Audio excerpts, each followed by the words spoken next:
آپ کو معلوم ہے کہ ٹیکنالوجی کی دنیا کے اوپر اربوں روپے کی سلطنت کھڑی کرنے والے ایلون مسک اس وقت پاسداران انقلاب کے ٹارگٹ کے اوپر آ چکا ہے۔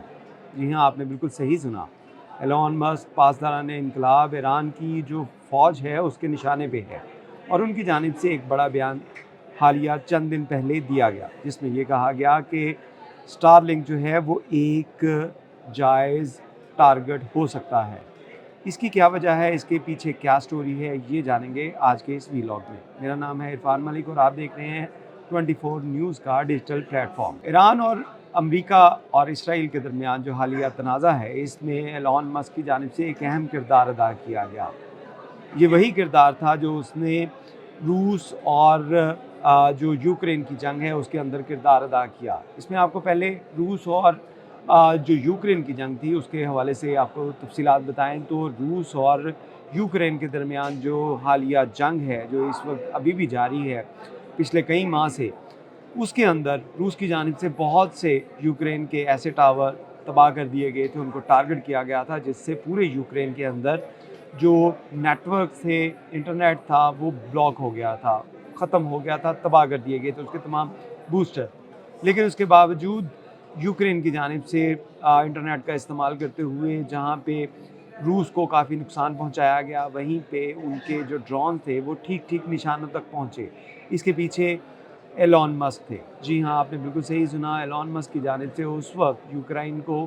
سٹار لنک کے انٹرنیٹ فراہم کیا گیا جب روس کے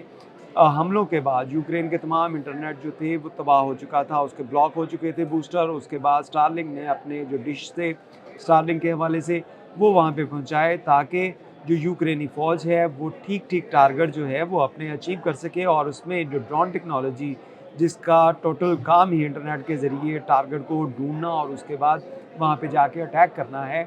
اس میں 100% ایکوریسی دی۔ اور یہی وجہ تھی کہ روس کی جانب سے اس میں جہاں پہ ڈیجیٹل اسپوفنگ کی گئی،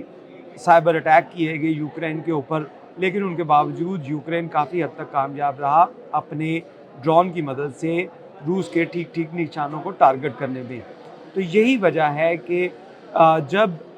جو روس اور یوکرین کی جنگ کے اندر، کیونکہ امریکہ اس کا بہت بڑا حامی تھا یوکرین کا، اور اس کے ساتھ ساتھ باقی جو نیٹو کے ممالک تھے،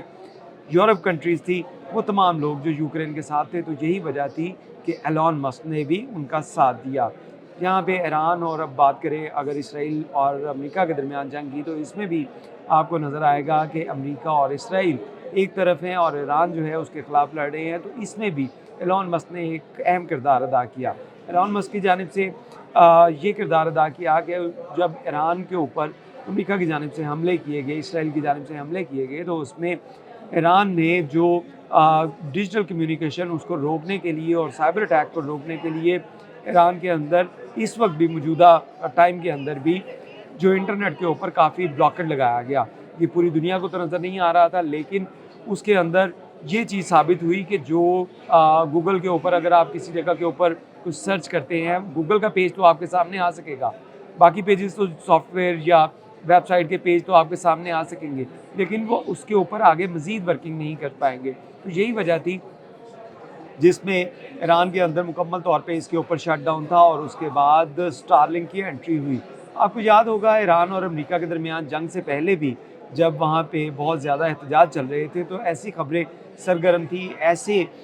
جو ہے ویڈیوز سامنے آ رہی تھی جس میں احتجاج کرنے والوں کے پاس سٹار لنک کے جو ان کے ڈشز ہیں وہ موجود تھی، ان کے پاس سیٹلائٹ کے ان کے ڈیجیٹل ڈیوائسز تھی، اور ان کے ذریعے وہ پوری دنیا کے ساتھ رابطے میں تھے۔ اس میں پہنچنے میں بھی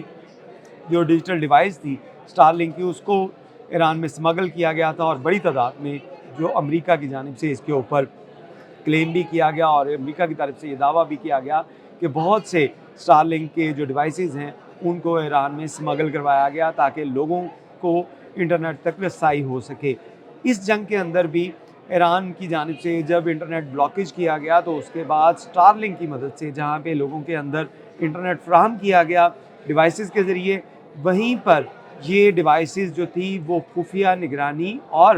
انٹیلیجنس کے لیے بھی یوز کی گئی۔ ایسا ماننا ہے پاسداران انقلاب کا، اور بہت سی رپورٹس بھی ایسی ہیں جس میں یہ بتایا گیا کہ ایلون مسک کے سٹار لنک کی مدد سے امریکہ اور اسرائیل کو